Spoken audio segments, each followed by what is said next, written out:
We are back from our recess, and we need to approve the agenda. Motion to approve. And do I have a second? Okay. All those in favor of the agenda, raise your right hand. All right. The first one on here is fleet management presentation. Captain Miller, you going to introduce him? Yes, ma'am. Yes, All sir. right. Sorry. All right. Y'all doing all right? I appreciate y'all holding this today. I know it's a busy time for y'all and having a special session. We appreciate it from the Sheriff's Office. Next to me is Max Greenblatt from Enterprise. He's going to give you a presentation on fleet management for Sheriff's Office, and I think you'll find it's a good program. Possibly some will expand. I think it'll be good for the county. Don't want to take too much of his time, so I'll get out of the way and then present to you. Any questions after we follow? Well, welcome, Max. So we'll let you make the presentation. Absolutely. Thank you, Chairman Waters, and thank you, Captain Miller, for the introduction. Thank you all, commissioners, for having me here today. Brian, Anita, thank you guys as well for the collaboration thus far. Today's an exciting day. We're going to talk to you about what our partnerships with a fleet management program for the County of Beaufort could accomplish for the Sheriff's Office for the long term. The theme of today with what I'm going to be presenting to you is how to reduce total cost of ownership. That is the major focus that we partner with our government clients in order to accomplish when it comes to a fleet management partnership, as well as efficiency, decreasing the amount of downtime in the fleet, increasing data-driven recommendations from the ongoing consultancy that we provide with our long-lasting partnerships with our county partners. And what I'll do today is essentially walk you through a little background on Enterprise Fleet Management, who we are, why I'm here today. I'll give you a quick executive summary of the objectives we're trying to accomplish with a proposed partnership for the fleet for the Sheriff's Office. I'll talk through what a fleet replacement strategy that we've collaborated on over the past few months looks like and the impact of that for the county, and also the recommended operational services that we've talked about thus far in our conversations and what next steps look like. At any point during my presentation today, if you have questions, please interrupt. I welcome dialogue. I welcome questions as they come. Of course, I'm going to leave time at the end of my presentation for Q&A, but please, I invite you to interrupt and ask as many questions as you'd like as I go. If it's a point that I will hit later on, I'll let you know. All right, so a quick background on Enterprise Fleet Management. Most people know Enterprise as the rental car company. That's the second division of Enterprise. Fleet Management was our original division. We're on our third generation of family ownership out of St. Louis, still led and owned by the same family that started us. Named Enterprise after the USS Enterprise that our founder flew off of during World War II as a fighter pilot. And when he got back from the war, he wanted to start a leasing company in St. Louis and did so with a Chevy Bel Air, I believe, was the first vehicle we started with. And it's evolved much more from that. Today, as we speak, we've got about 15,000 clients throughout North America, over 1 million vehicles on lease with clients, and specifically in the government space, as you're going to see here on this slide, about 2,500 government clients around the nation, ranging in size from small towns with 20 vehicles up to cities such as the city of Chicago with thousands of vehicles that we manage and partner with them on. In North Carolina specifically, we're approaching 100 government partnerships, so y'all would not be the first, y'all would not be an experiment, and over 6,000 vehicles on lease here in North Carolina as well for our government partners. The main differentiator between us and other means of fleet partnerships or vehicle leasing is the crux of our partnership is truly the client strategy manager. So we have local offices, we're decentralized, not just trapped in 1 or 2 offices throughout the nation. I'm out of our Raleigh office, and we have client strategy managers that would be paired with you for the long term to meet with you multiple times per year, to do fiscal analysis on the fleet, to plan for the next model year ahead, and to look at benchmarking year-over-year results. That's our whole plan here, is to be able to look at where we can shrink each piece of the pie of total cost of ownership of running a fleet, from depreciation to building more equity, more capital equity, and making that a sustainable role in the fleet as we cycle vehicles, to reducing your bills you see every day, fuel and maintenance, to providing ease of use when it comes to upfitting the vehicles, when it comes to license tag and title for you guys, as well as the disposal and the life cycle management of those vehicles in order to capture the right amount of capital equity and make that a role as we move forward into each vehicle for reinvestment as we cycle vehicles. We are also on the Sourcewell contract, TIPS as well as E&I. So from a due diligence perspective, from a cooperating purchasing agreement partnership perspective, we have won the bid there, and that's what most of our government clients piggyback off of in order to take advantage of partnerships with us and contracted pricing with us that comes in below our commercial partnerships. So on this slide, I've just simply shown that obviously with our congruency of Sourcewell membership, we have gone through the quote due diligence process on that front to consider entering partnership.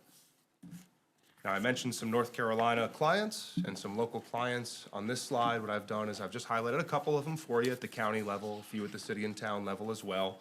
The League of Municipalities themselves, they partner with us as well. But what we've talked about so far in our discussions with the county leadership level and the sheriff's office level is that if at any point in time y'all have questions about our program and you'd like to speak with other county commissioners throughout the state, I'm more than happy to provide y'all some more references or additional references to speak to rather than hearing it just from Enterprise ourselves. So on this slide, what you'll see is just a very brief explanation of that account management team. Again, this is very, very different from a, quote, dealership or a means of just providing vehicles to the county.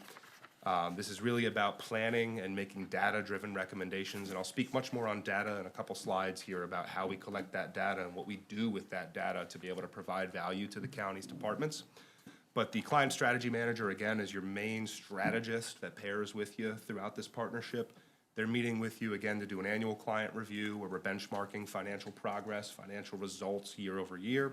But they're also meeting with you during the budget season, aligning with your budget season to be able to plan in any department that's involved in this type of program, to be able to look at the upcoming model year, to be able to analyze total cost of ownership based off of what vehicles we might need to replace based off age or mileage, and looking to mitigate that depreciation, mitigate those increased maintenance costs and fuel costs as vehicles age and get older, and putting together very detailed plans with you that align with the desired budget for the county for whichever department we're speaking of. In this case, with the sheriff's office, they'd be looking at that sheriff's office budget from a capital expenditure standpoint and planning with that new model year every year with you to ensure that we're sticking within that budget and that we're also aligning with the long-term plan of the sustainability of rolling equity and building more capital equity in these vehicles to be able to make a reduction in delivered prices of vehicles every year for you. That's backed by an account fleet coordinator as well, who's a day-to-day contact. They're the one coordinating logistics of deliveries of vehicles, ordering of vehicles, license and title, anything that comes up on any day. County staff would have the ability to speak with that person for any type of needs fleet-related. They'd be tracking maintenance for you. They'd be tracking mileage for you. There's a lot of departments behind that person as well because of our infrastructure of running almost 3 million vehicles within the enterprise mobility portfolio, when it comes to departments that back that person up with subject matter experts to be able to provide ease of use for you guys in every facet of fleet management.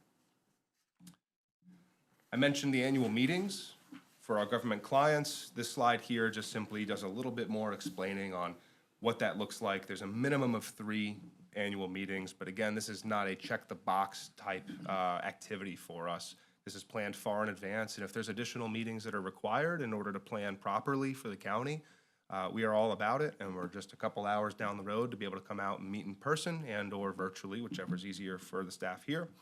But what I will say is that in these types of partnerships, what we do from an onboarding perspective is we realize that a potential partnership being initiated here is new to both of us. Even though we've been in the fleet management space for almost 70 years, it would be the first time we're managing the County of Beaufort's fleet, and it would be the first time that y'all are working with us. So what we typically do is we set up bi-weekly calls with our primary fleet contact here within the county or within the department that we're working with, so that way, as questions pop up throughout this onboarding process, as we're starting to help manage maintenance, as we're starting to help manage fuel, as we're starting to help manage the acquisition of new vehicles, there's that catch point every other week that's planned and that's made an ease of use piece to making sure that everything's going smoothly with us executing the plans. So that's quite a bit of chatter on what enterprise is and what we're trying to do, but we should probably get into the brass tacks of what we actually do and what we're looking to accomplish here for the county and for the sheriff's department specifically. On this slide, you see an infographic of all the aspects of fleet management that we provide value add in.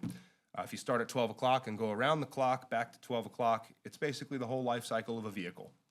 We acquire vehicles through two different means. So this is the first bit of value add that I'll highlight for you all today when it comes to what we can do from a reduction in capital expenditure for any department within the county. We can piggyback off of the state contract, which we do very often when it comes to purchasing vehicles out of dealer stock if you have immediate needs or needs that can't wait for the factory order to deliver timelines. So we have your purchasing power that we can piggyback off of, but on the flip side, we factory order direct with the manufacturers, any type of make and model, series and spec. We can spec vehicles exactly as any department would need, which I've worked with the sheriff's department to look through the exact type of specs and aftermarket upfits that we would need for these vehicles to be operationally sound. And with that factory ordering, oftentimes that actually comes in at a better price than state contract with going direct to manufacturers. So by providing two avenues through which we can procure vehicles for you, we can now look at which of those avenues is going to be the most cost-effective for the county. When it comes to the funding of these vehicles, this is a equity leasing type structure. Now, typically when folks hear the word lease, they get a little scared. Mileage restrictions, wear and tear restrictions, we don't own the vehicle. Well, all of the equity is the county's in these vehicles. And when it comes to leasing, it's really mirroring more of a traditional finance in the sense that the vehicles are registered to you. Of course, Enterprise holds title. However, there's no mileage penalties. What we do is we set up leases with anticipated mileage simply so we can understand what we could resell that vehicle for at the end of term for you. The only way that increasing mileage or exceeding mileage would hurt the county is less of a resale value of that vehicle at the end. However, we've also talked with the sheriff's office about a plan to be able to shuffle vehicles between applications, starting them in patrol, where there's the highest mileage per year in patrol, upwards of 30,000 plus miles a year, which is a big depreciator of your vehicles currently, and then shifting vehicles to other applications, such as an SRO application, where there's much less annual mileage, and doing so strategically so that we can maximize the life of a vehicle and slow roll the depreciation of that vehicle in the back half of that vehicle's lease with you. When we resell these vehicles for you, again, that equity is the county's. We then roll that equity to the next vehicle, the replacement vehicle, thus reducing your delivered price of the next vehicle. That's where the sustainability of this program comes into play. No wear and tear penalties either. You guys saw all the other government partners that we work with on that slide earlier. We're selling sheriff's office vehicles every single month for those clients because of cycling vehicles very often for them. And the benefit there is instead of going through a Gov Deals or through an auction, about 80% of our vehicles that we sell with our remarketing team are sold direct to dealers, either independent dealers or dealer groups. So we're able to maximize price. We are actually achieving about 109% of what we call commercial black book value, the Kelley Blue Book for commercial vehicles when it comes to government vehicles. And again, if we can partner in a way where our client strategy manager is consistently tracking your mileage, consistently looking at every vehicle in the fleet of each department, in this case, the sheriff's department, we're able to project if we need to shift the strategy on a vehicle, extend a lease, shorten a lease, do what we need to do to maximize that equity to roll it into that next vehicle. So the objectives here that we're going to talk through are reducing your total cost of ownership of the fleet, increasing that capital equity, like I've talked about a few times here, and the sustainability of that equity via the proper cycle plan. Utilizing programs to track and manage costs. We have a full client website portal that would be actively tracked by our client strategy manager and then given access to stakeholders here in the county to be able to view the fleet, see exactly what's happening with the fleet from maintenance data to mileage data to oil change reminders, everything when it comes to a maintenance standpoint. There's other ancillary programs that we can involve there when it comes to fuel tracking, when it comes to fuel cards, if you will. There's a lot of data-driven recommendations we make by using that client website for you. Another piece here is increasing safety and efficiency, reducing downtime on vehicles by reducing the age of the fleet and right sizing and right typing the fleet. So I'll show you in a couple slides here what the results of our proposed plan are. But the spoiler alert here is that with the model that we put together, based off of an ideal replacement plan, an optimal replacement plan of vehicles to have them on the correct cycle of life cycle management. We're looking at about $250,000 in savings compared to the current plan over the next 10 years. Of course, there's no crystal ball. 5 years from now, things are different. Prices on vehicles are different, but looking apples to apples on today's prices and projecting out compared to what the county's been doing in the sheriff's office from a procurement perspective, maintenance and fuel perspective, and resale perspective to what we could achieve with proper life cycle management and our ancillary programs, about $250,000 of net savings across the fleet. We'd be at a healthier, safer fleet on average of about a 5 to 6 year hold period by full implementation. And we'd look at sustainable budgeting with ongoing consultancy throughout the whole partnership. Any questions thus far? So here's the fleet profile of the Sheriff's Office fleet. The only vehicles that are excluded from this fleet profile here are a couple very specialized vehicles when it comes to kind of non-everyday road use vehicles, if you will. So when we look at this graph here, we see that the average annual acquisitions for the Sheriff's Office has been about 8 vehicles per year. Simple math that we typically do is we look at those 8 annual acquisitions, we look at that analyzed fleet size of 84, and that puts us at an average hold period of about 10.5 years on Sheriff's Office vehicles. So all that simply means is that we are on pace as we speak today for Sheriff's Office vehicles to not be cycled out of fleet or surplused or disposed of until they're about 10.5 years old. So how do we get out of that pattern? It's really about identifying the effective vehicle life cycle here. So when we look at the effective vehicle life cycle, we realize vehicles depreciate quickly in the beginning of their life. However, once we get to a certain point in that vehicle's life, the maintenance costs are what start to spike tremendously. And those are unproductive spend dollars because they're unpredictable, they're variable costs, they're costs that are very tough to budget for every single year as you look to make a maintenance budget for any department within the county. Fuel degradation is also a very, very important factor to consider. Fuel degradation is actually heightened within a sheriff's office application because of the idle time. Idle time on vehicles, the equivalent of about an hour of idle time is the same as putting 30 miles on a vehicle's engine. And so over time, what that does is it takes your fuel economy and it starts to tank it as that vehicle gets older and older. So I know it's a very unscientific graph. There's no numbers on this graph, but what we're trying to talk about here is that Enterprise has the data to be able to pinpoint within each vehicle class and application of vehicles where that proper time to start cycling that vehicle is. We don't want that maintenance cost to spike on you. We don't want that fuel cost to spike on you. We want to cycle these vehicles before they become too much of a variable cost for you. All right, so I talked about total cost of ownership. I'll keep this part brief, but in the government space, what we're looking to do is take each piece of that pie graph there and shrink the impact to the budget for you. So depreciation, again, that's where we're experts in mitigating that depreciation, getting that life cycle management correct so we can time the resale of that vehicle properly for you. You'll notice that depreciation and maintenance alone account for upwards of 90%, or maintenance and fuel and depreciation, upwards of 90% of your total cost of ownership. So by reducing your vehicle's average age, what we're doing is we're increasing your fuel economy because every single model year, new technology comes out and EPA regulations dictate and mandate that fuel economy gets better. So we want to stay on that curve, almost dollar cost average fuel economy as we work through the future model years. Same with maintenance, we want to reduce that, and I'll talk about some programs we have in place that we can put in place to help reduce that. And again, by shortening that average life cycle, we're going to minimize some of that depreciation, capture maximum equity for you, and roll that to the next vehicle. How we do that is not just me and my team looking at vehicles and trying to figure out what costs the least. We've invested millions and millions of dollars into what we call our fleet planning toolkit. This is where I can plug in department by department the miles per year that any use case of any vehicle is going. I could plug in the average fuel prices that we're going to be looking at, the average fuel spend. I can plug in every last parameter of how the vehicle's used. And this is where we can develop our total cost of ownership model. I can compare every manufacturer against each other within a certain application. So let's just say we're talking about a half-ton pickup truck.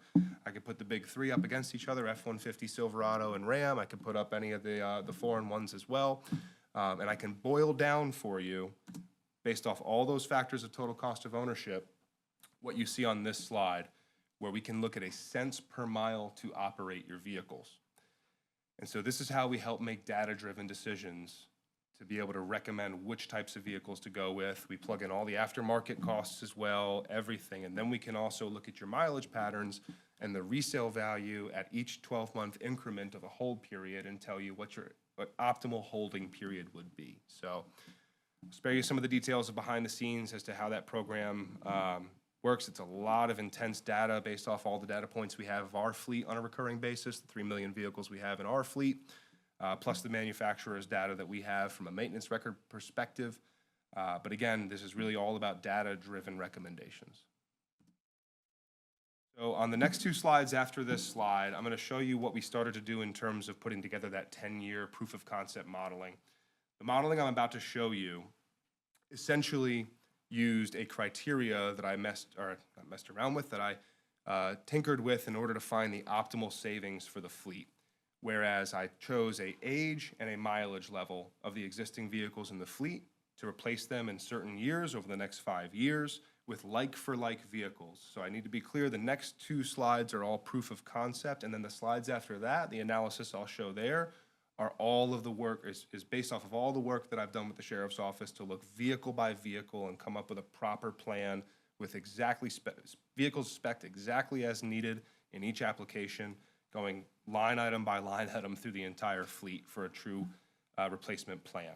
So in this model, we took those 84 vehicles, and in the top right corner of this slide, you'll see that replacement criteria, where we were able to boil down that in the next fiscal year, anything 10 years and old or older, or 100,000 miles or higher was to be replaced.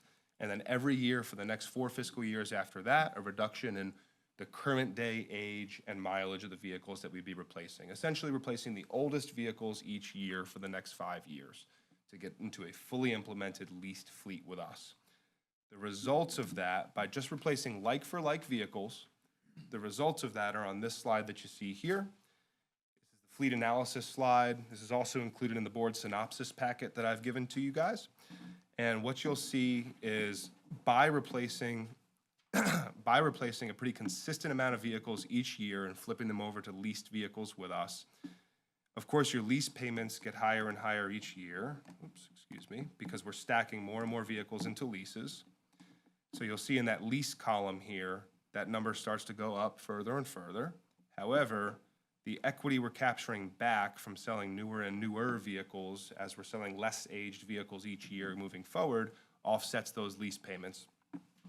You'll see the maintenance is where we make our biggest impact by starting to cycle the fleet at a better clip here. Maintenance, as we speak today, is about $222,000 per year in the Sheriff's Office fleet for the county. If we were to follow this model here, the concept of the maintenance dropping would actually get us down to about $137,000 per year based off of cycling vehicles at a better, healthier life cycle. So we're looking at about a $90,000 per year reduction in maintenance spend. And again, those are variable costs that you can't necessarily plan for. And then same with the fuel. Currently, as we speak today, we're spending about $258,000 per year in Sheriff's Office fuel. What we would see by getting on a healthier cycle here is a reduction down to just above $200,000 by full implementation, by year 5. And so on the very far right-hand side of that slide, if everyone's got that in their packets open, you'll see the net cash position each year.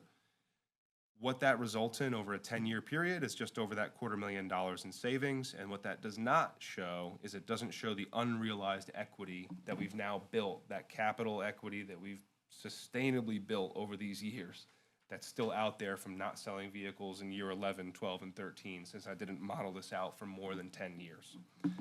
The only other thing this model does not show that would actually be a bigger benefit to the county is it doesn't show that equity coming back from the currently owned vehicles that we'd be selling as we replace them as being rolled into new leases. This is just a cash model to show net cash on the budget and how it would compare to the current processes. The reduction in your delivered price of vehicles by rolling that equity would also reduce any type of financing exposure. It would reduce your total cost of ownership even further than just looking at it as a cash model. Now, it's a caveat that I'll let you know as well. You aren't required to roll that equity. However, almost every government partner of ours does that because of the ease of keeping that money that we've budgeted for each department within that department by rolling it to that next vehicle. And again, this is about sustainable capital equity role and sustainable capital equity build into the future as we go forward. Again, that was our proof of concept model where we would just replace like-for-like vehicles, didn't right type, right size the fleet or anything like that. So what we then did is we worked very hard with the sheriff's office, and I appreciate the collaboration from county leadership and with the sheriff's office as well in going line by line on the sheriff's office fleet. And we took this from a conceptual model to a refined plan for phase 1 and what that would look like.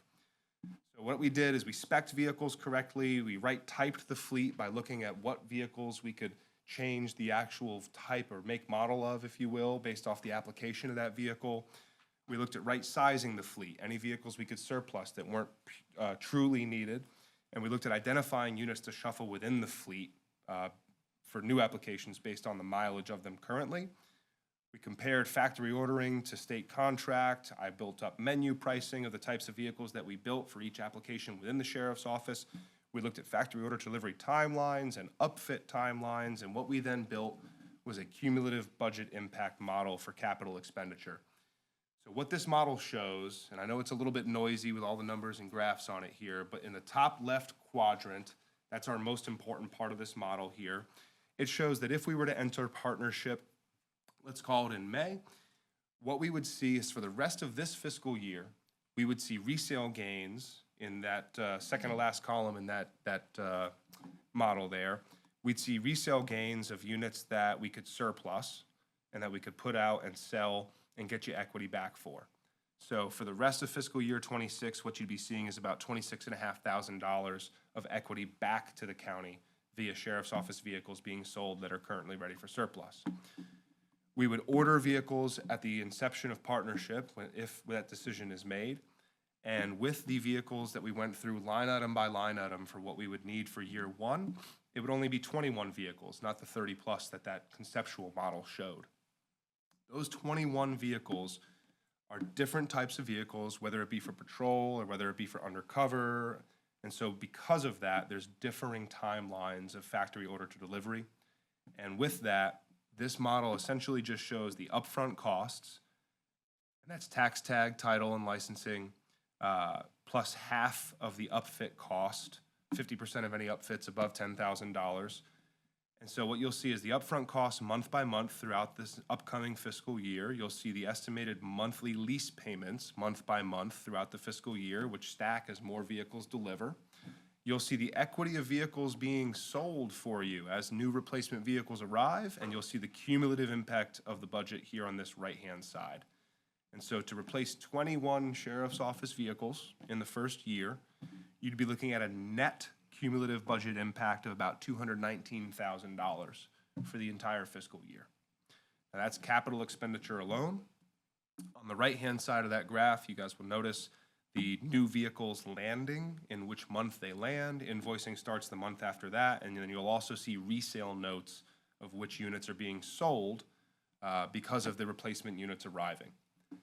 Underneath that graph, what I've done is I've annualized those lease payments so you can see exactly what all 21 would be on a full 12-month roll, and you can compare that to purchasing historically what the sheriff's office has done. Last year's budget was $600,000, which got us 9 vehicles. And if you look at the annualized lease payments versus purchasing 21, the same amount of vehicles as you may lease with us, if you look at the annualized lease payments of 400 some odd thousand versus purchasing 21 on your own being 1.2 million, you can see obviously the cash flow impact there to the positive for better cash flow for the county. Now on this next slide, again, a lot of numbers here, but what I did is I boiled down how we did that 10-year model for just the proof of concept. I boiled down a 5-year model based off of the work we've done with the sheriff's office to come up with a true 5-year replacement schedule. The whole crux here is really in the top right corner. I wanted to show what OpEx would look like. So all of our operating expenditure, maintenance, and fuel for the next 5 years if we were to phase in this plan with the 21 vehicles in year 1, 11 in year 2, 23 in year 3, only 4 in year 4, and then 14 in year 5 to get to a fully implemented leased fleet. What you would see is you'd see that maintenance dropping down to about 142,000. And so with this pace of replacement, it's a little bit less of a savings than that conceptual model, the 10-year model we put together, but this is the true, as accurate of an estimated projection as we can get based off of the vehicles that we went vehicle by vehicle with planning replacements for. Still a vast reduction from the current fuel spend of above 200,000 that we're seeing in the sheriff's office today. The fuel drops to 216. The maintenance is the one that goes down to 142. My apologies there. My screen's a little small. But again, that maintenance was very, very close to what the conceptual model showed, and then same with that fuel. The crux here is that we're looking at a reduction in operating expenditure, a much more easily budgetable plan when it comes to the operating expenditure moving forward compared to what we're looking at today with the expenditure within the sheriff's office. The rest of the slides I have for you here today really just show a little bit of the proof of the pudding in terms of how we achieve what we achieve in terms of these results. This is our remarketing slide that just speaks to the fact that we're not just dumping vehicles at auction, and we're able to leverage more than just a gov deals or a surplus type disposal when it comes to county or government level vehicles. Again, about 80% of our sales come through direct dealers, back to dealers. We have individual remarketers here right in this state, as well as nationwide, of course, that are developing relationships with dealers to be able to sell back to them at best price, leveraging multiple resale channels. And 97% of our direct sales are above Black Book CVI, Commercial Value Index, and we average 109% there. So this is about increasing that capital equity that the county's worked hard to build in these vehicles over time, preserving as much of that as possible, and again, rolling that over to the next vehicle for sustainability over time. Now, an example I'd like to show of this open-ended leasing model, I'm actually going to use, in this case, a common municipal work truck vehicle or a common government work truck vehicle. This is actually a non-sheriff work truck, but I'm showing you this example because this is how we help our government clients preserve cash flow and make leasing much more attractive than a buy and hold type pattern. So in this example, if you look down that center column, you're going to see that a 2026 Silverado 1500 work truck with government bid assistance, as we call it, that's the incentives that we get from the manufacturer, comes in just above $41,000 for a 4x4 crew cab long bed pickup truck. That $41,000 truck, knowing that if we can cycle it at, in this example, 60 months for $19,800, it does not make sense to hold the county to paying that vehicle down to $0. All you're doing is kind of using that vehicle as a savings account. Now, we still kind of want to do that. We want to build equity for you, right? However, no sense in hurting the cash flow for the county during those 60 months of the term of the lease. So what we would do in this case is we would leave a reduced book value.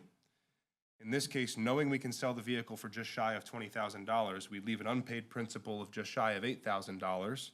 That still gives the county almost $12,000 in equity when we sell that vehicle for you. We take that $12,000 in equity, roll it to the next vehicle, and this is the effect. This would be the second vehicle here. Now that $41,000 truck is a $29,000 truck. We're leaving the same, we're depreciating it at the same percentage, but the unpaid principal is now less. Pardon me. Because we've started our life with that vehicle at a lower delivered price. We sell that vehicle again for top dollar at $19,800. You now have more equity. Your monthly cash outlay for the second cycle of this truck is over $150 less per month, and you have more equity in that second round truck. So very similar concept for the sheriff's office as well. Again, that equity piece, that capital equity, preserving it and rolling it over time is one of the most important parts of this entire program. Now, I talked about maintenance, I talked about fuel, so how do we help there? It's not just about saying if you get purely new vehicles that your maintenance is going to reduce. Of course, that's the case if you have newer vehicles or less, how do I say, aged vehicles. But we have maintenance programs, and so for the sheriff's office, what we can provide is what we call our maintenance management program. And what that gives the sheriff's office for $6 per month per vehicle, that's our Sourcewell contracted pricing, it gives you access to our partner maintenance facility network. It allows our ASE certified technicians to audit every single repair for you. And with capturing all that maintenance data, it also allows us to leverage our relationships with the manufacturers to seek what we call goodwill assistance in certain times, where when you have proper maintenance records, and you have all of the data in our website pushing reminders to the sheriff's office of exactly when to get maintenance on what vehicles, even considering engine hours in there as well, we can go, if certain problems pop up on a vehicle mechanically, to the manufacturer and request, hey, we've done everything, Beaufort County's done everything that they need to do with maintaining this vehicle throughout its life. Is there a way that we can get some sort of assistance on this repair or a cost reduction in this repair? And so that's one way that we help with the maintenance. The other way is just to be able to use our contracted labor rates with our maintenance facilities that we partner with. You've got 5 within 5 miles of where we sit right here, and many more in the surrounding area. And that program can be applied to all vehicles, even legacy vehicles that are currently in the fleet. For non-sheriff's office vehicles, there's a full maintenance program. A lot of our government partners like to take us up on that for the non-sheriff's office vehicles that they acquire through us, because what it is it's a fixed cost program.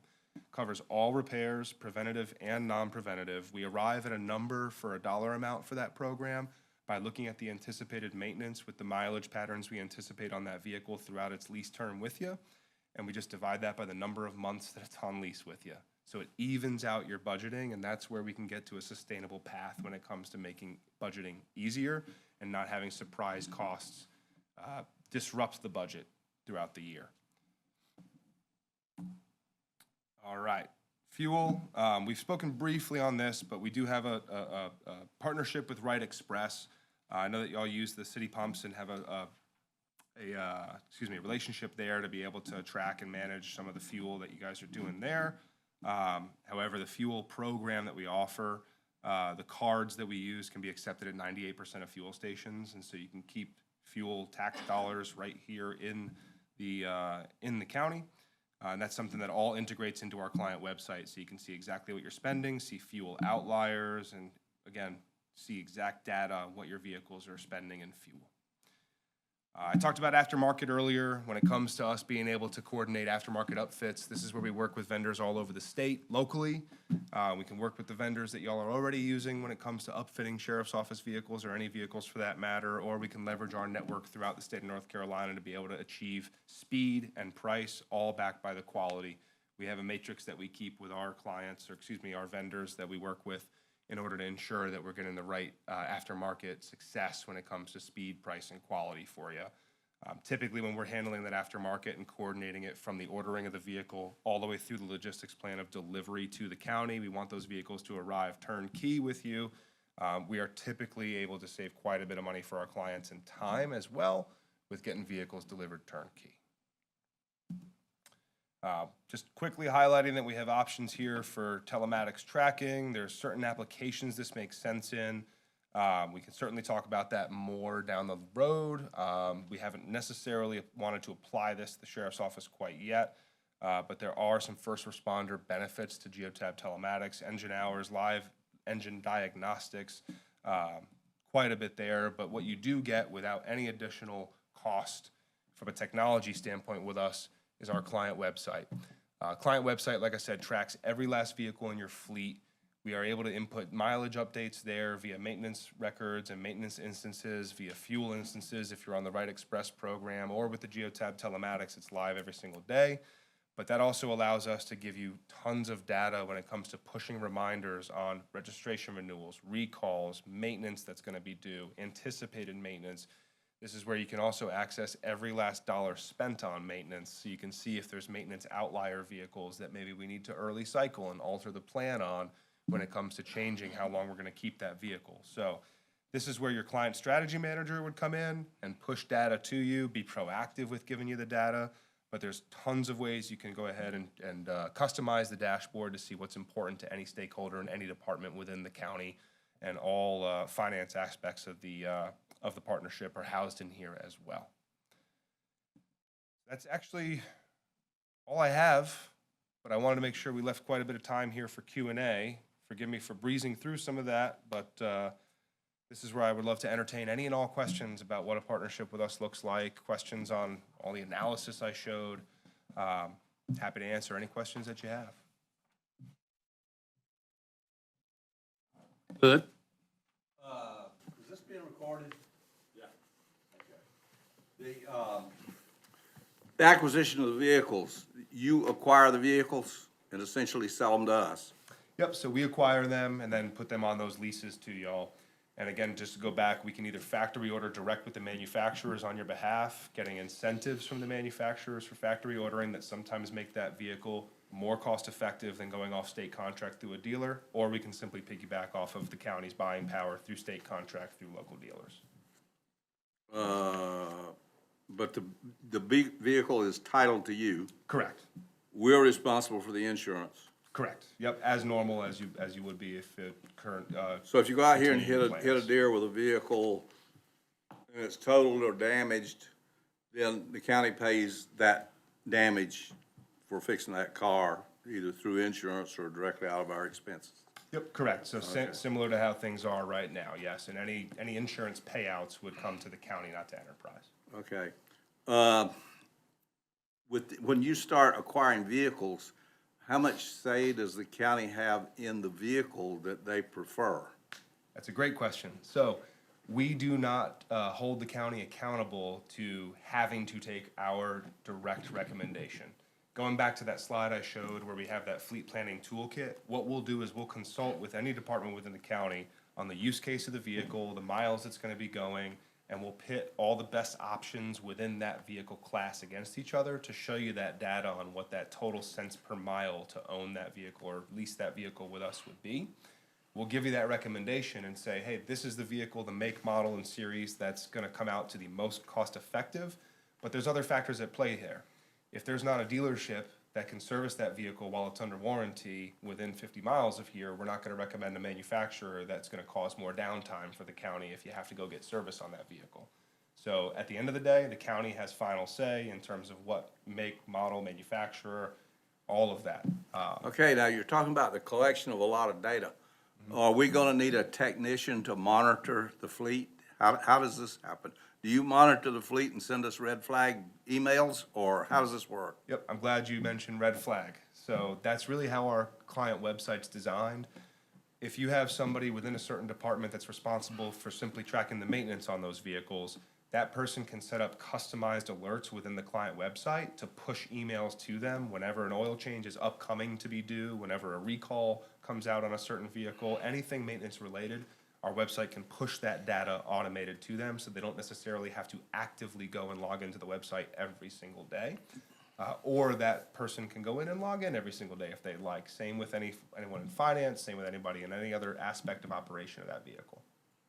Okay, so we would, well, there should be somebody in the department that's looking after this anyway now, but there would be an individual in there, and that would be, part of their job. Yeah, so I'll give you a good example here. Some of the county level partners that I've brought on over the past couple years, within each department, they have someone who was responsible for looking at fleet before a partnership with us.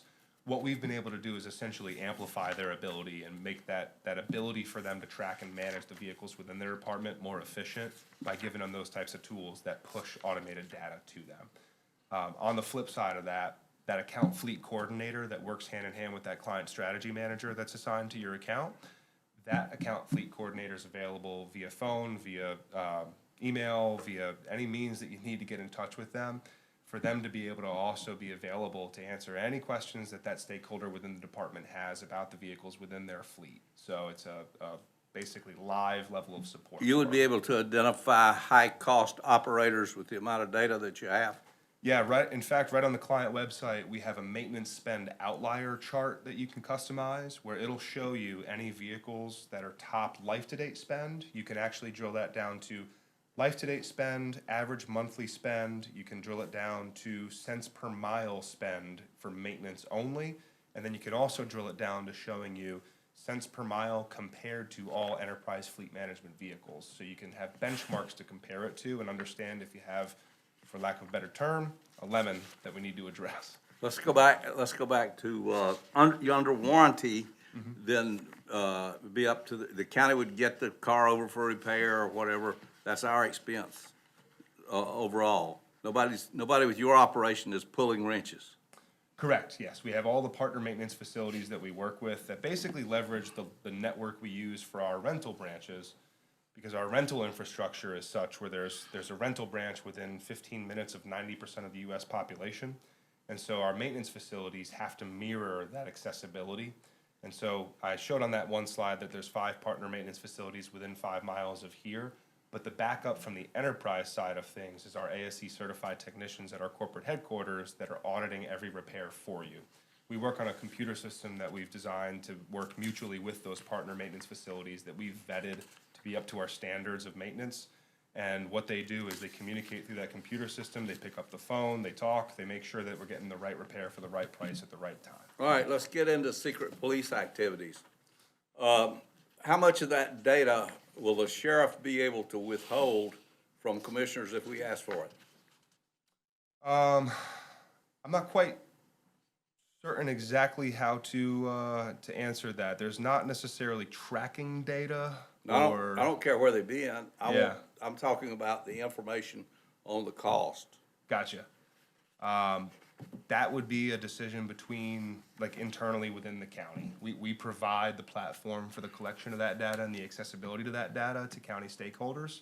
So if I'm understanding the question correctly, and forgive me if I'm not, but if I'm understanding the question correctly, that would be an internal discussion within the county in terms of I don't pushing want to data. get into a situation where we can't get the information, Yeah.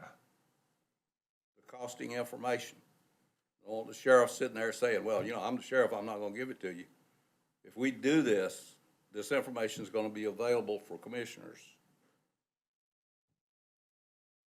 Okay. Gee, I'll have some more questions, but let somebody else ask. Go ahead, Tandy. You said the vehicles arrive turnkey. Now, turnkey means one thing to me. What's it mean to you? It means ready to go into service right away. So it's got radios on it, it's got the stickers on the side of it, it's got sirens and everything else. Yep, I'll give you a real-life example. I brought on the County of Pamlico last fall, and we were able to work with their sheriff's office to order some Explorer PIUs, Police Interceptor Utilities. We worked with ECI Communications down in Morehead City to be able to get the upfits that they needed, radios, striping, cages in the back. We got a K-9 vehicle, we got patrol vehicles, and those vehicles, when we ordered them through the dealer, actually, for those vehicles, the Fords were a little bit more cost-effective to go through state contract with the dealer. We were able to get them from the dealer to ECI using our logistics team, upfit at ECI, and then brought from ECI back over to Pamlico County down there in Bayboro at their operations center. Those vehicles arrived, ready to push start on the button or on the dashboard and get rolling on to patrol. On the backside, when we're finished with the car and it's surplus, who's responsible for getting all this stuff off, especially like our decals? We're not gonna see our Beaufort County logo in a movie somewhere. Yeah, no, we wouldn't want that. So de-striping is something that, from a liability perspective, the county does have to do. Once that vehicle's de-striped, and typically our county level partners will also take a lot of the equipment out to reuse and or move to another vehicle if it's stuff that still is applicable for the new model year vehicle that's being replaced. Once that's done, then you let us know that that vehicle's ready for pickup. Our logistics team will come get that vehicle and then go either through that direct-to-dealer sale channel or, worst case, through that auction channel, and then get you that equity back for that next vehicle.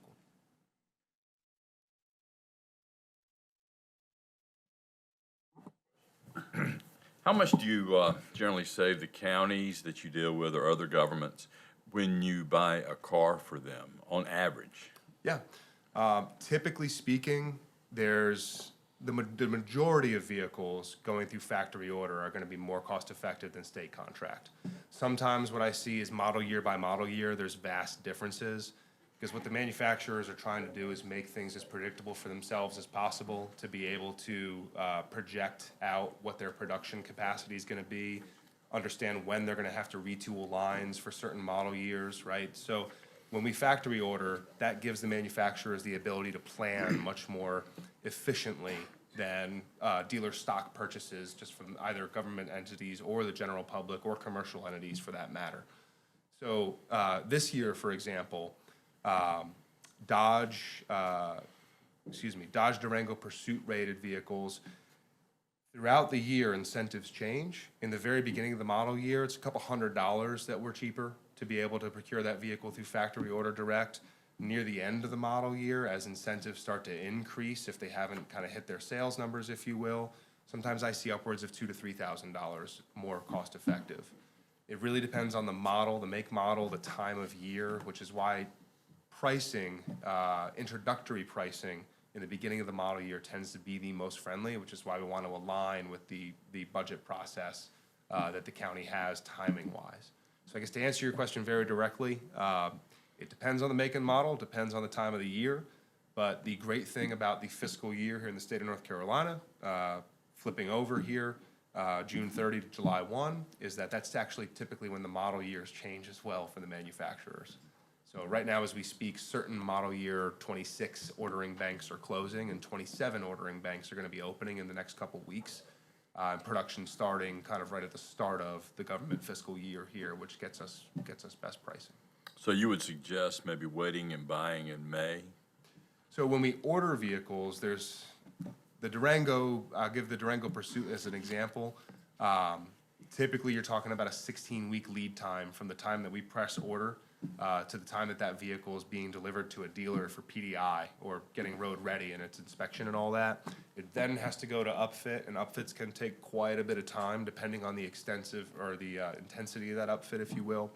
And so, long story short, when you order a vehicle, you get that early intro pricing for the early model year. If we do so, right when those 27 order banks open up, you still won't see that vehicle until the fall, Yeah. which is why that cumulative budget impact file showed a lot of those patrol vehicles landing in the later part of calendar year 26 or the middle of fiscal year 27. So you're looking at maybe a $200, roughly $200 savings over what the normal discount would be for us. That would be supersede what we can save. And maybe as much as $2,000 if you wait and you get all they have incentives to sell at that point. Correct, yeah. And really, it all depends on the application of the vehicle. It all depends on the make, model, and the series and which manufacturers are at capacity versus, still wanting to get more vehicles out on the road, so. And you guys sell the vehicles later. You're responsible for selling them and feeding that back into the pot.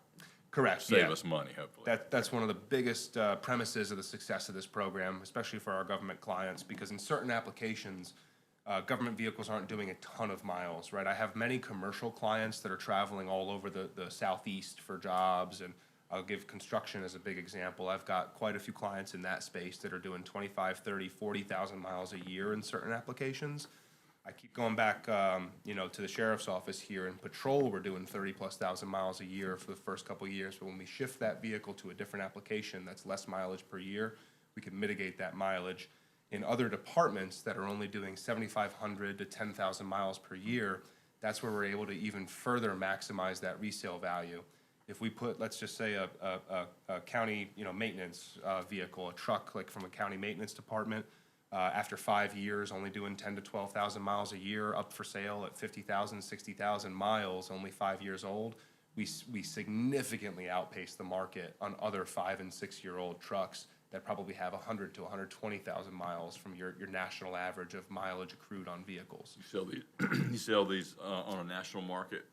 We try to stay as local as we can for Regional? speed of sale, right? Okay. Because vehicles depreciate daily. And people have to go get them once they get And they sold. do, and there's transport costs for that, right? So any other costs we can minimize, we try to stay as local as we possibly can, and we have a lot of relationships here in the local market. The piece that I have to emphasize when it comes to that sale is the multi-channel resale, right? Typically, our government clients, before partnering with us, either had to bid vehicles out to the general public or go to govdeals.com or an auction type scenario. Auctions carry the highest amount of fees. They carry the biggest amount of competition between buyers, sellers. So you're looking at reduced equity back when you go through that channel. About 80% of our sales for all of our clients are direct back to dealers through negotiated contracts we have. And because of that, we're able to achieve higher pricing. That's not just dealership groups, that's independent dealers, mom and pop dealers, if you will, where we're able to achieve that higher than commercial black book value pricing on vehicles on the resale, even on that wholesale market. Thank you. Yep, of course. Yes. Are there any interest or financing charges in your contract? Yes, of course. So we're of course not a not-for-profit, if you will. But our profit's really made on volume throughout the nation. We're the largest fleet management company in terms of vehicles on lease in North America, and so there is a Sourcewell contracted pricing in here, in these leases. And so what that interest rate is it's a 3-year T-bill, plus 300 basis points. So what you're looking at is a relatively competitive rate, and with the open-ended leasing financing that we're looking at, again, for non-sheriff's office vehicles, leaving a reduced book value, you're not financing the entire cost of that vehicle while still gaining equity at the end. So we're financing the purchase of the vehicle. Correct. Well, what if we decided not to finance the purchase of the vehicle? We do a 99% down option as well, and that's how you can mirror a cash purchase with us and still have the vehicles managed through us, still have all the benefits of the L&T, the recall I management, think we ought to maintenance, look and at all both that. of those. And we certainly have government clients that on a case-by-case basis within certain departments, they won't do one blanket paintbrush across the entire county. They'll look at certain departments and alter how they structure those leases with us by department. What do you all think? Think you ought to look at both in the proposal?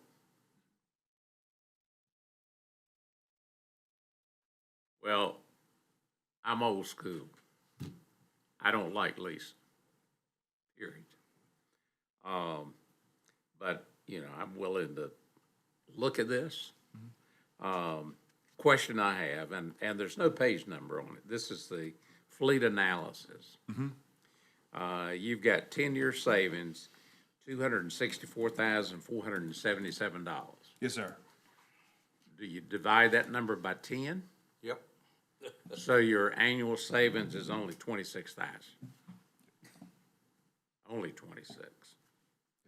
All right, then the next one, you got total savings impact, 850,000. And in that, if you read the fine print, there's unrealized equity of $586,000.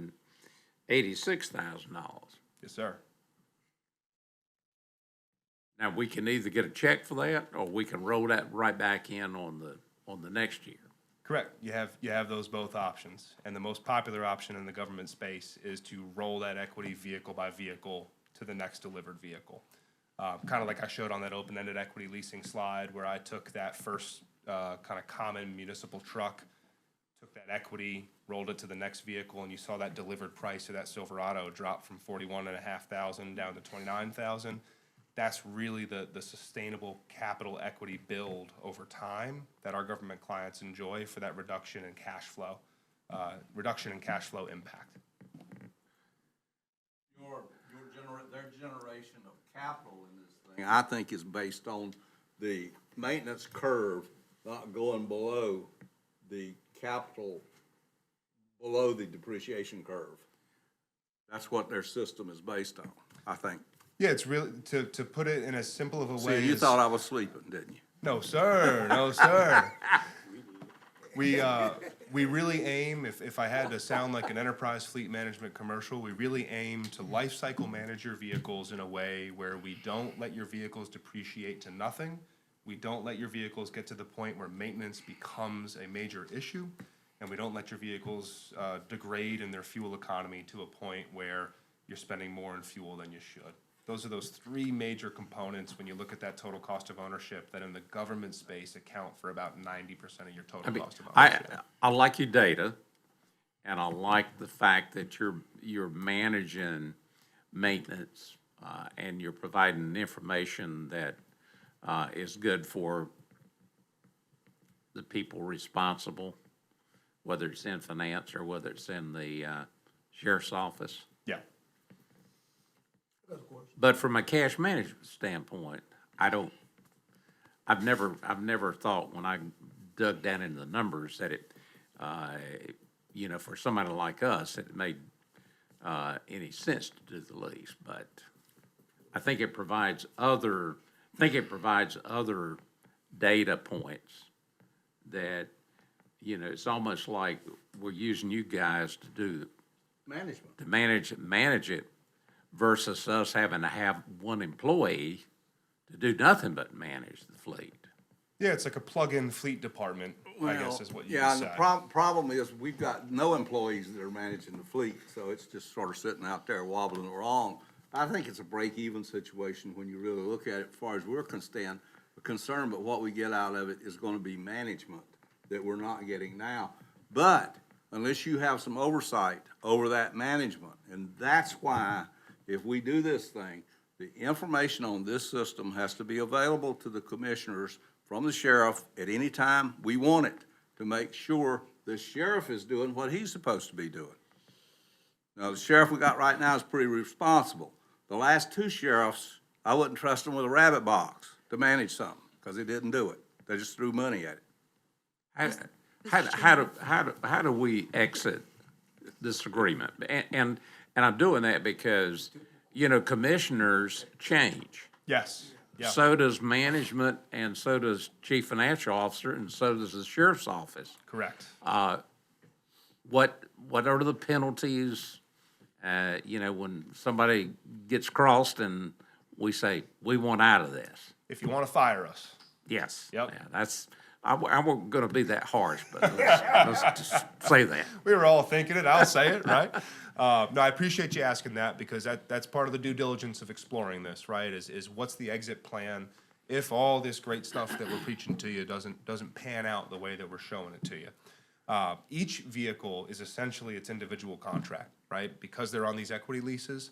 And so because of that, at any point in time, if the county was to decide we no longer want to partner with Enterprise for fleet management needs, you would simply just stop all of the ancillary programs. You'd just cancel that maintenance program. You wouldn't be paying for anything there anymore. You'd be going back to the process as it is today with paying directly to shops. And any leases that are in an equitable position, we could go ahead and we could exit those vehicles for you. We could have you either buy them out for the rest of their fair market value, and then you're done with us.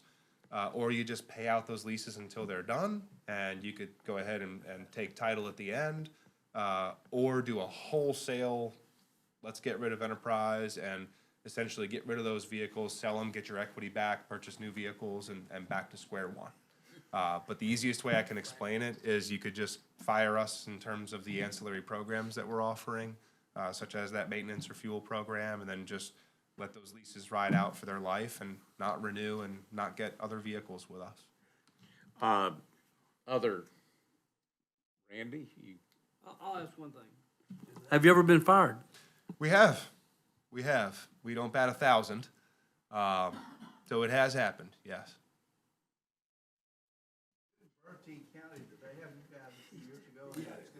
They still have us, yep. In fact, we have almost all of the sheriff's office vehicles in Bertie County. Yep. remember. So, You're Mr. good? Chairman, Wait, but what, I'm gonna get rid of, that's not a good word.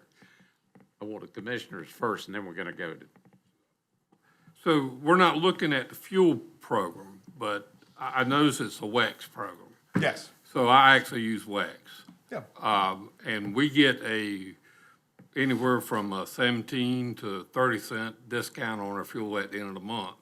So is that program tied into your WEX cards, or are y'all getting that savings on that? Yep, so there If we is- were to go to use the WEX program? so there is a basis point kickback to the county, yes. And then on top of that, if you try brand the card with a certain brand of fuel, as you may be familiar with, you can get a cent per gallon discount as well. All that comes back on your statement at the end of the month, each month. Ours is 7-Eleven Speedways, which Speedways are all around here. Yeah, yeah. We could try brand them there. We could try brand them ExxonMobil, Sheetz. There's quite a few different brands that we can go ahead and try brand them with. And to be clear, when you try brand them, you can still use them at any other gas stations as well. Anita. thank you, Mr. Chairman. So a couple things, Commissioner Dunn, we currently use WEX as well. We have that program in the county. I would say approximately 60 to 70% of our fuel is purchased through the city fuel farm, where we get a good discount, and then the other 30–40% is purchased on the road through the WEX program. So we could transition that over very easily to Enterprise. The second point I wanted to make is I think the chairman and Commissioner Richardson really hit the nail on the head when they said that there's not a huge financial benefit to this equity lease program, but there is a small financial benefit. It's not gonna cost us any more. And when I'm sitting down trying to figure out whether, you know, this is a good move for the county, and this is the third time I've heard the presentation, I try to weigh the benefits or the pros with the cons, which I'm sure all of you are. And so as we were going through, I just jotted down a few of the benefits that I see other than the small financial benefit, and I think they are as follows: data-driven decisions, the factory direct ordering that will save us on acquisitions, maximizing our resale value and equity in vehicles by knowing now when the optimum time to sell those vehicles are, and then selling them possibly to dealers then on GovDeal and just getting a couple $1,000s for them, which is what we've been doing in the past. We'll have a much more up-to-date fleet and a safer fleet for our deputies.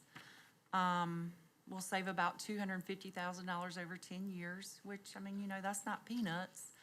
And then the big thing, I think, comes with the support we get from the program. It takes a lot of pressure off of Captain Miller, who is currently managing the maintenance and repair of our fleet, and knowing when the optimum time to do that maintenance and getting those emails, and then the audit work that y'all do on the repair work to keep those repairmen honest on those charges.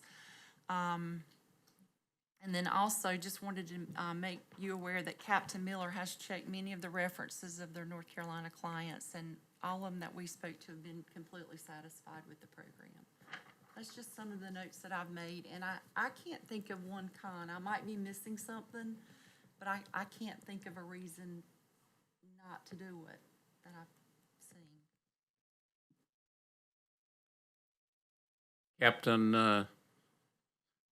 Captains, you want to give your comments?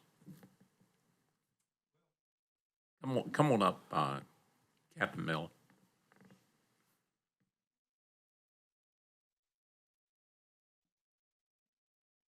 Currently, we have I don't know the exact numbers without having data with me, but we have a number of vehicles that are, as far as safety issues go, as far as a law enforcement aspect, that vehicles that are old. We have a number of vehicles that are anywhere from 8, 9, and we even have one currently in patrol, this 2012 model. This would get us on a plan to where we would rotate vehicles pretty much every 5 years. So you would have a lot safer vehicle, and I know the numbers we went through as far as maintenance and stuff. We do spend a lot of time overseeing the maintenance. It does give us a program where we can, you know, it's a daily program where we can see that. It's just safer for our officers, it's safer for the public. This is nothing that he just came to us and said, hey, this is what we offer, and okay, it sounds good to us. This is something, I reached out to him because learning from other agencies that talk to us, and I said, okay, well, I'll listen, because I was like y'all, when I heard lease, I was like, there's no way I would bring that up here, and then after listening to him and listening to what he had to say, and we put, he's probably tired of seeing me as many hours as we put in this presentation here. So it's not that it's something that, you know, we hadn't put our due diligence in.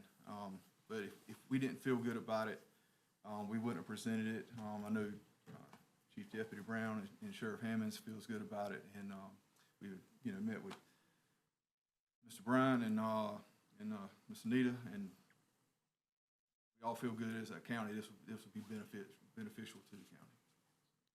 Captain Bryan? I'd like to say, first of all, thank you for listening to us.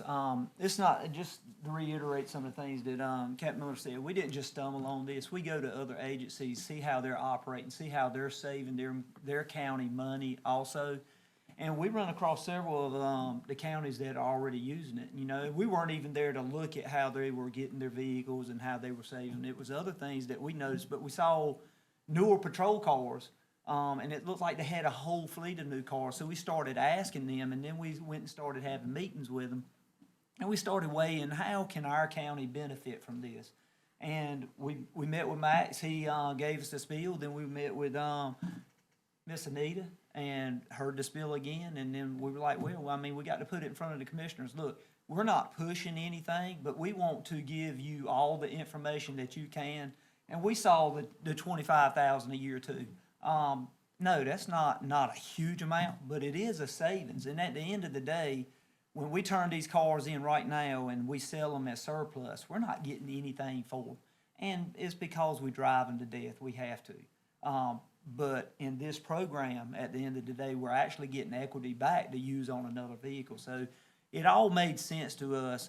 The only con that I saw was the question you asked, how do we exit this in the future if something happens? And he explained it good. I did a little bit of research myself, and we all know the exit plans don't look all that great, but at the end of the day, the exit this program is basically going back to what we had. We'll wind up with the vehicle, it'll be wore out, we'll put it on surplus. And then we're just back to where we were at. We're not, still aren't losing anything, but like Captain Miller said, and I'm sure Brian said also, look, we don't make the decisions. We thought it sounded like a good idea, so we brought it in front of you. We all discuss it, and what decision you make, we're going to adhere to it. Commissioner Richardson, when I was just thinking about the question that you asked about data that we have that you may not be privy to, I can't think of any data that we would say we can give you any of the mileage, any of the amount. Anything we spend on the cars we have now has to be approved anyway. It goes right back to finance. We keep all those records. I just couldn't think of anything. And maybe there might be something in the past that you can allude to or tell us about that you wouldn't be able to get. But right now, anything you need about it. That's not it. If we go into this program, oversight is important. Oh, And absolutely. if you got somebody, look, I've seen a lot of sheriffs. I've been in office 30 years. Some of them are good and some of them are bad. Some of them sleep and some of them work. Some of them plug in the computer and actually check things out like they're supposed to, and some of them don't. Oversight is what's important. And if there's no oversight on this program, I'm not gonna vote for it. I wouldn't ask you to either way. It's, but I will also tell you that we have a lot of oversight of our vehicles right now, and any of the information you need, you can anybody can get that information. Captain Miller is in charge of it, and right now, Enterprise has a great system, but we have a great system right now too. If we got to continue doing it, it's a lot of work, and you all know that. You have vehicles yourself you have to keep up with. Just imagine a fleet, but Captain Miller does a great job of it. It's just like a situation, I went and had my vehicle inspected, but they never got the vehicle inspected, or they charged us with it, didn't do it, I had to carry it right back out there. He called it right away, so it's just, he tracks everything just like that program would. But, again, I couldn't see but one con for it, and that was if we had to make an exit plan. But, look, we ain't trying to pull any wool over anybody's eyes. It sounded good to us, so we brought it to you. What The decision you benefit make, to you us is we don't have anybody that's expert on selling cars, buying cars, in the market, has leverage like they have, that can swing deals, knows, like he said, the right time of when to do what, and it depends on a lot of things. They're in the business. We can't possibly provide that level of service in the auto market. It's just on the capital end of it. Plus, they do other things. It's all management, and that's what makes it worthwhile to me. Yes, sir, I agree. I wasn't gonna ask this question, but I'm going to. It's just like if you have two vehicles identical, two different drivers. One driver gets 19 miles to the gallon, and then the other one gets 14. And so therefore, that tells you that this guy is driving X miles per hour, and this guy is driving like a bat out of hell everywhere he goes, and so that will help you in Absolutely. Absolutely, and Some of you may know, we already do that through, tracking body cameras and vehicle cameras as well, but that will aid us in making sure that, we're keeping our own officers safe also. I won't say this, about Commissioner Langley. When I joined the sheriff's department, I got a 10-year-old vehicle. When you saying you got one that's at least 12 years old, I think if I was gonna get a new vehicle every 5 years, that's a morale issue there too. Yes, sir. You know, where I work at now, the first vehicles that I got for take-home vehicles were used vehicles. And I'm the fleet manager, you know, and I'm getting a used vehicle. When I finally got a new take-home vehicle, that was a morale booster to me. So I think the fact that will be rotating the vehicles out more frequently would be a morale booster for departments. And, you know, we all know how hard it is to recruit people. You know, I don't know how many deputies we got that don't live in the county, but, you know, when you tell somebody, hey, you're gonna get a new vehicle every 5 years, whereas you got one, hey, I'm driving a 12-year-old vehicle. You know, that guy, you know, when am I gonna get my new vehicle? And, well, my sergeant's got one twice, and I still driving the same old piece of junk. Well, is it because he's dogging the mess out of the vehicle? Because I know that's why I got the one that I got when I come to the sheriff's department. The guy before me dogged the mess out of vehicles, and the sheriff, Nelson, said he won't go buy him a new one till forever. And when he finally retired, I got it, and then I left and went to Virginia one weekend on reserve duty and came back on Sunday, and there was a brand new Crown Vic sitting in the yard, and I was tickled to death. Yes, sir. So I think the fact that you would rotate them out more quicker would be a morale thing for the officers also. So Yes, sir. that's just my little 2 cents on that. I guess Anita kind of answered my question. From a cash savings point of view, let's just say it's gonna be break even. But it does allow us to budget and manage cash better. And it also allows you guys to spend your time doing other things. Yes, sir. And I don't know what that cost is. I mean, that's a hidden cost, Yes, sir. because when you're checking the records and dealing with that many cars and trying to get them fixed and going behind them, I mean, that's time consuming. Absolutely. That's absolutely time consuming. Brian, I don't want to leave you out of this. I know you've got a thought, so. Well, I mean, I think everybody said it. There's a value add to it that's beyond the dollars, but there is a plus to the dollars. It's not a tremendous amount, but on top of that, there is a huge value add. Tracking the vehicles, understanding them, looking after them, getting a new fleet in, rotated. It helps us in level budgeting, because what we absolutely despise are the spikes that we've had over the years and having to replace 8 vehicles, 10 vehicles, 4 vehicles. So that helps us tremendously. And then, like you said, it lets our law enforcement officers be law enforcement officers instead of mechanics or tracking mechanics. It lets them do what they need to do. And it gives us a lot of information, and that information is very valuable. So, you know, and the plus is it's, even if it's break even, you've got a lot of value that's added to it, and that's a good thing. All right. What's our next move? So the Brian? reason we wanted to bring it to you at this point is, you know, what we've done in the recommended budget is we've held our own straight across. And our thought was that because this has been such a detailed review within the sheriff's office, then we'd like to see that move forward with the board's approval to say, yes, okay, go ahead and enter into that. We're fine budget-wise, because what we see next year is that number's going down or level out. And then what we also want to hear from you is if you think, because if this works the way we think it's going to work and what they've demonstrated, then we have other vehicles that we can save a whole lot more money on. The water, you know, their bread and butter, as he'll tell you, is the water department trucks, the maintenance trucks. They can help us with our QRVs and our trucks and emergency services to the extent they can help with on the sheriff's office. But the real bread and butter that we want to look at is like the soil and water truck, the maintenance trucks, the water trucks. You know, we can, according to them, we can really save some numbers on those. And what we want to do is start in this, and then as the year goes into effect, as we have vehicles, what we've told our department heads is we've put money in the recommended budget for vehicle replacement, but do not replace vehicles until we tell you to replace vehicles. Because what we want to do is see how this works and then say, hang on, then let's get into this with the other vehicles and see what we can do. Because that's where our real savings, we think, will come out of. One thing I want to do is look at both plans, the financing versus the cash plan, just do a comparable on that and.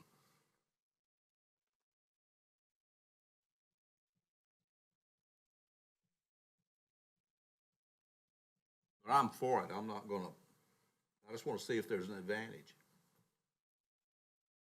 Max, how much trouble is it for you to, There's probably not, because they're like these people that run casinos. They've already got it figured. They know, he can give you the answer right now. I just gotta get right back into my program, export some stuff, and yeah, I'd say by early next week, I can have that in y'all's hands. Max, I'm assuming you take into account that we would, if we're not cash outlaying that and paying for 99% of a vehicle, then I have that money invested and you factor that in, that interest earnings offset, I'm assuming. Correct. Okay.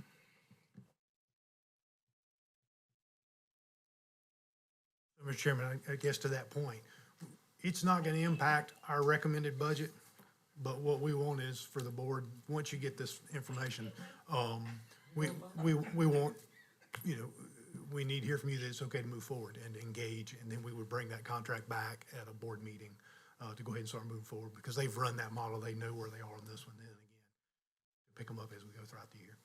okay. Any other comment?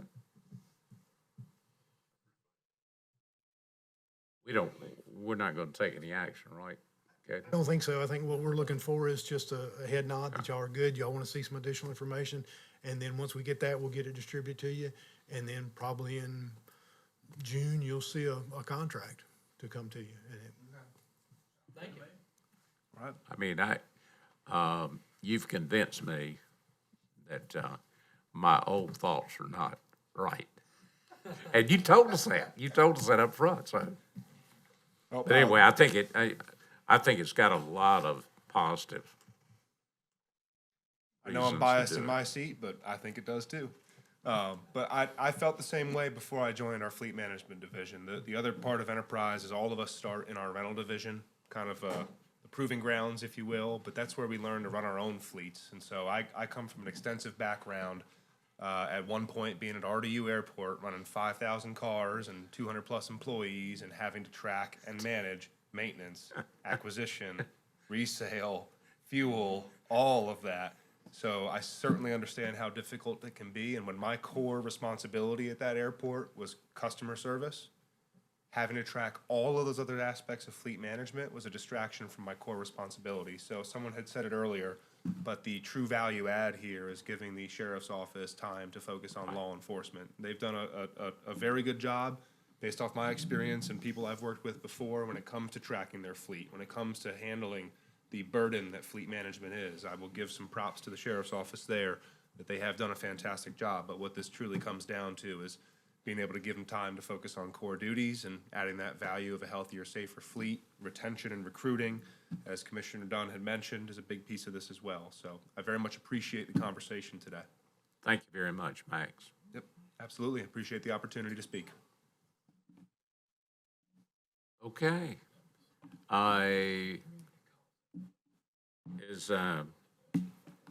Brian, I was looking to see who was gonna handle the Chakawinta EMS discussion. Yes, sir.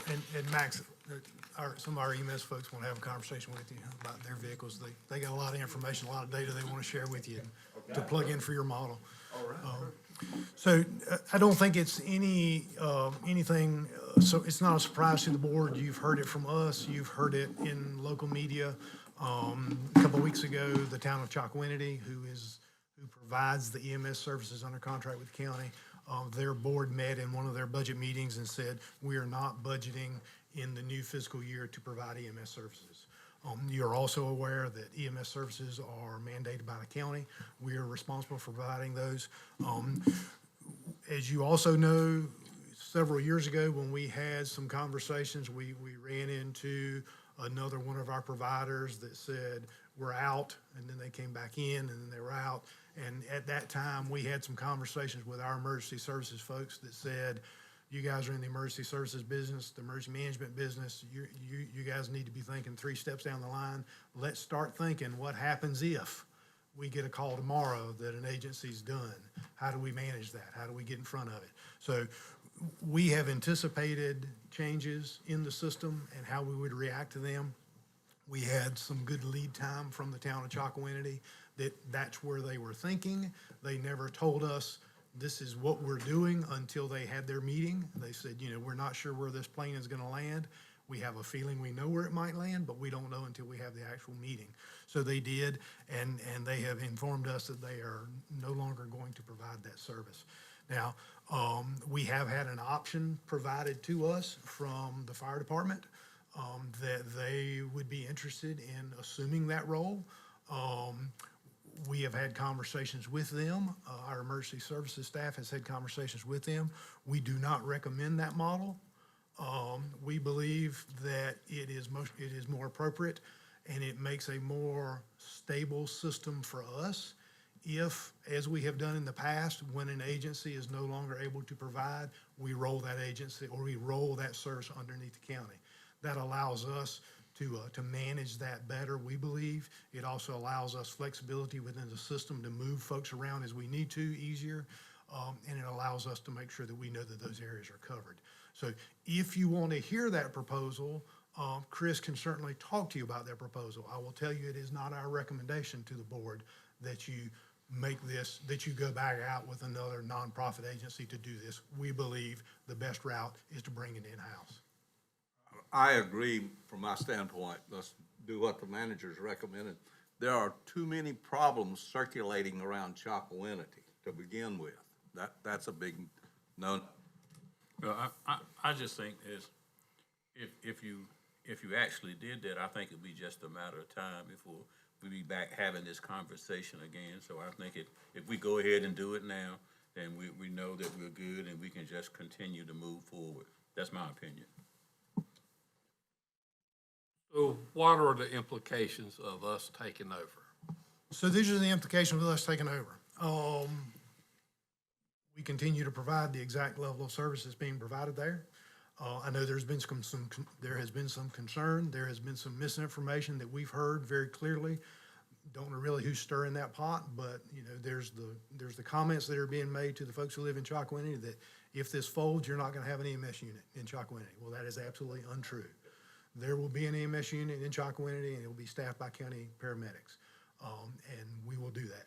Now, we would certainly hope to continue our relationship with the fire department in housing where they are, and Chris and his group have reached out to have those conversations, and we'd love to continue that, but we do have contingencies in place if we're not able to continue that relationship. Again, our intent is to continue that. We don't want anybody saying that we're not, but we do. It would only be right for us to make sure we had a contingency in place. You would expect us to have a contingency in place. So, so really no implications for us except that what we need to do, the payer mix we've looked at, the tax, the EMS tax that would be brought in, obviously would come now to the county. Our numbers indicate that we'll be able to do that with those funds that are coming out of that area.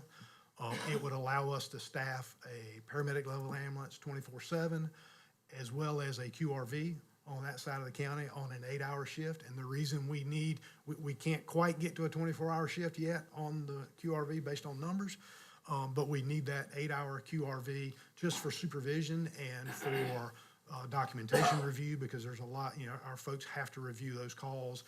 They have to get in the system. Our billing has to move. So we do need that. But we've also had conversations with the mayor about the existing equipment, how that equipment is handled. We've come to an agreement that that equipment was purchased with taxpayer dollars already, whether it was the prior ambulance that was bought with taxpayer dollars from EMS taxes, or whether it was the ambulance that Representative Kidwell was able to get General Assembly funding to do. it's all taxpayer dollars. So one set of taxpayers shouldn't be charging another set of taxpayers to get that equipment. So our understanding is that equipment would transfer to us as the county, and of course, then we would look after it and replace it as needed. Same thing along the line with all the other equipment they have. So we've got to work through all those logistics. The reason we needed to discuss this tonight with y'all is we need to hire 8 people, 8 paramedics to staff that, because we have 4 shifts, 2 paramedics on a truck, and then we need 1 paramedic as a 8-hour QRV.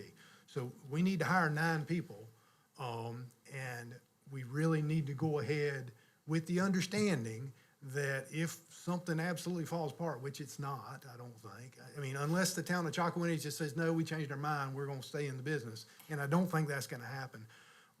We need to go ahead and get ahead of this. We need to go ahead and advertise. We need to go ahead and start the process, because July 1, we're gonna pick that service up 100%. And it would be nice to have folks available to go in at July 1. If we don't, we're gonna be covering it with part-time folks, with overtime. So there is no fiscal impact to us this fiscal year. But as we roll into that new fiscal year, July 1, we've got to staff that truck. And if we can go ahead and get ahead of that and at least get your permission to go ahead and start advertising for those, it will take us that amount of time. I mean, it's gonna take us several weeks to get it advertised, to go through a process, to get people ready to where we can do background checks, where they can give notice, those kind of things. So the sooner we get out ahead of this, the better off we are, and the less money we end up having to spend after July 1 on overtime or part-time folks or those kind of things. So that's what we're looking for, is if you will give us the green light with the understanding that to staff a 24-hour, 24/7 truck with paramedics, it's gonna take two paramedics per truck, and we have 4 shifts, and then our 1 person for QRV. So we need 9 folks, and we need to go ahead and move with that if the board is so agreeable. And like I say, we've already calculated the numbers. We've already put that in the recommended budget. So all those numbers are there. Ed? Mr. Manager, I understand what you're saying, and I agree with you. You need to be ready to roll on day 1.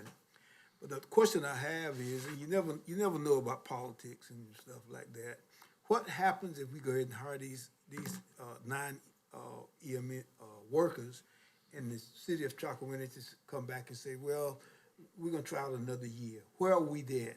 Yeah, so I think what we would do, I think again, we would say to folks, we're hiring, this is what we believe, and you would go to work July 1 if that's the case. I mean, if we're not committing, but Chocowinity has told us, their board has voted and said, we're not in the business. So we feel confident about that. I can't predict the future, but remember, when it's all said and done, the county commissioners are responsible for who they pick to provide this service to begin with. If the town of Chocowinity came back to you and said, we changed our mind, we want to be in this business, you could say, I'm sorry, you're not in this business anymore. We're doing it. So, they've said they're not, and if they say they want to be, you still got to say, okay, you can be. You don't have to let them do that. You control every one of these cards. So We could have stopped it before, when it was transferred to the town of Chocowinity. you could have, the Board of Commissioners, you are the contracting agency with those nonprofits that are out there doing this work. And every year you could say, thank you, but we're not going to do that anymore. You have not done that. You have been supportive of them. You have helped them. You've encouraged them. We've just simply said, if you can't do it anymore, we will step in and do it. And I think our long-term goal, based on what the consultant told us, is that we would never get the full benefit until we had everything under the county. And we've always been very kind by saying we're not going to push somebody out. But I do think that our posture should be going forward is anytime somebody wants to give up their contract, that the county takes it over. Yes, sir. So, when back when there were volunteers, and let's be honest, there aren't volunteers anymore. That's right. Everybody in our system is paid. So they may be a nonprofit organization, but everybody is paid. Now, they're not carrying the benefit load that we're carrying, so yes, it is a little cheaper. So it's good for those agencies to stay in business as long as they can stay in business. But to your point, if they can no longer do that, if they get to the point where they don't have the resources, or if something happens that they're unable to provide it, yes, it's the county's responsibility.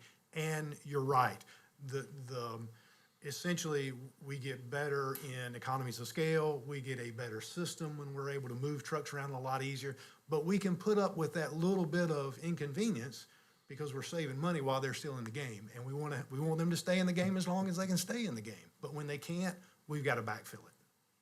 Aren't there people at Chocowinity that we could pick up as employees? Yes, sir. So what we're obviously going to tell folks is if you are a paramedic or an intermediate or have that degree or have that certification, we are certainly happy for you to apply with Beaufort County. We're not saying that you're coming to work for us just because we're assuming we're taking over that. But we're absolutely, I mean, it just makes sense. But they will have to go through our process. They will have to be vetted and make an application just like we do everybody. We're not gonna have an office person over there. If I understand it, the QRV person is the person that's gonna take care of all of these details of making sure the billing is done, all the stuff's sent out and all that kind of stuff. Yes, sir. We won't have any office folks there. We'll have a station where our folks will be and the QRV will be moving around and handling the management function. Anything else on Chocowinity EMS? No, sir, not for me, except that it would be beneficial for y'all to tell us, yes, we're good with y'all to go ahead. Or if the board says, yes, we agree that Chocowinity is out of the business and we're now in the business, go ahead and start making plans for you to advertise and hire or get ready to hire as of July 1 so we can move forward with picking with the service. So we needed to have a motion. Okay, we got a motion and a second. Let's be sure what the motion's gonna say. I want it to say what the manager just said. Well, now, that's, I've been here a while, folks. So we're looking for 9 folks, 9 paramedics. We would, what we have always done when we laid these out, we looked at what we would fund it at 9 paramedics. We may not hire 9 paramedics. We may hire someone who's a advanced intermediate and they're working their way to paramedics. So, but we have a certain number of paramedics we will have on the truck. But we would put that out. So we're looking for the ability to go ahead and advertise and recruit and make offers to 9 potential paramedics to start work July 1 to staff that side of that. But I want the resolution to say, we agree Chocowinity's out of the business. Yes. And we're taking it over. Yes, sir, that would be great. That's what I That want way. to say in the Gotcha. resolution. Okay, everybody good? All right, any other questions or comments? Okay, all those in favor of the motion, raise your right hand. Thank you, Mr. Chairman. The last item you have, and you've all seen this if you've gotten your emails from the association, this is the template that came from the association, the resolution opposing modifications to county property tax authority. There's a lot of discussion going on at the General Assembly about a constitutional amendment that would allow the general, it's not a constitutional amendment that would cap taxes, it's a constitutional amendment that would allow the General Assembly to go in and monkey with your tax rates. So I think, again, you've seen this, the association sent it out, asked counties to consider it, to send it in. I think the real issue with this is, there are a lot of county commissioners in the General Assembly. And when they were county commissioners, they were saying, we need to be allowed to do our job. We're the folks who are closest to the people, and we need to be allowed to do our job and don't put restrictions on us. But obviously, you all understand that we are creatures of the General Assembly, and the General Assembly created counties and cities and can do away with counties and cities. And because we are a Dillon's Rule state, we have to look to enabling legislation to be able to do what we do. And if there's not, then we can't do it, and we have to ask permission from the General Assembly. So they certainly are within their authority to tell you what to do. But this is a resolution that says you don't need to do that. local control is better than state control. And if you ask the folks at the state level, they'll tell you that state control is better than federal control. So they would be arguing the same thing if the federal government said, we're going to tell the state of North Carolina what to do. So I think this is what the counties are looking to do. And again, it's the model resolution that was set forth. I move we pass the resolution as presented. Okay, we got a motion and a second. Any questions? I'd just like to say this, it might be better in some counties that the state run things and manage their tax rate, but I don't feel that way in Beaufort County. So that's why I'm supporting it. Well, We are closest to the people. you left out cities. They might need to manage cities as well as counties. Yeah, well, they don't, yeah, true. Okay, did we vote? Okay, all those in favor of the resolution, raise your right hand. Okay, one more thing. We talked about a date for a special call meeting, and Stan, that's gonna be, April the 27th, Monday at 4 o'clock, just prior to the equalization and review. At 4 o'clock on the 27th, yeah. Okay? No, we need a motion to adjourn. Yeah, need a motion to adjourn. Second. All right, motion and a second. All those in favor of adjournment, raise your right hand. Thank you. Good evening.